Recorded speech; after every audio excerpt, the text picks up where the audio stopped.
अस्सलाम वालेकुम नाज़रीन, केटी न्यूज़ में भली कार माया काजी राबेल हेडलाइंस वन बुलेटिन में वाके आम खबर न्यू कराची माता कराची में IBA टेस्ट पास PST ऐं JST औस्ताद उम्मीदवारन एहतजाज किया है।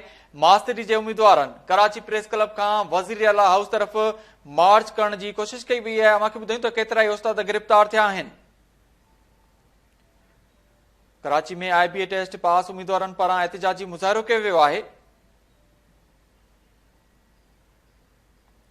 अमां खे ॿुधायो त मास्तरी जे उम्मीदवारन कराची प्रेस क्लब का वजीर आला हाउस ॾांहुं मार्च करण की कोशिश की हुई है। पुलिस रेड ज़ोन में दाख़िल थियण खां खेनि रोके वरितो आहे। केतिरा ई औस्ताद हिन वक़्तु गिरफ़्तार थिया आहिनि। शिकत आणण वारी सूरत आहे।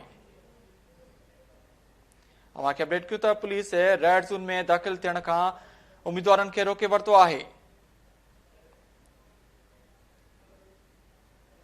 कराची में IBA टेस्ट पास उम्मीदवारन पारां एहतजाजी मुज़ाहिरो कयो वियो आहे।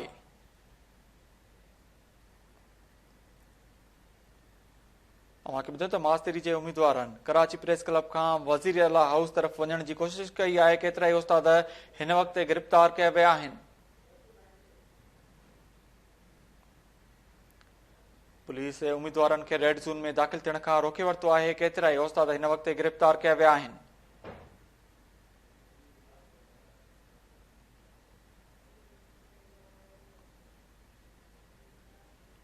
अवां खे आम ख़बर ॾियूं त कराची में IBA टेस्ट पास उम्मीदवारन पारां एहतजाजी मुज़ाहिरो कयो वियो आहे। अवां खे ॿुधायो त मास्तरी जे उम्मीदवारन कराची प्रेस क्लब खां वजीर आला हाउस तरफ़ वञण की कोशिश कई वई आहे। पुलिस केतिरनि ई उम्मीदवारन खे गिरफ़्तार करे वरितो आहे।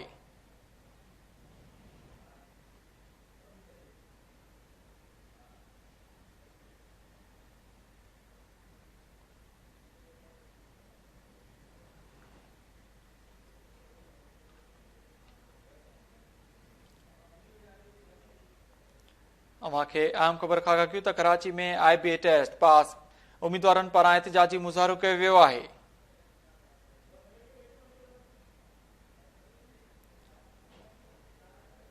उम्मीदवारन कराची प्रेस क्लब खां वजीर आला हाउस तरफ़ वञण की कोशिश कई आहे। केतिरा ई उम्मीदवार हिन वक़्तु गिरफ़्तार कया विया आहिनि।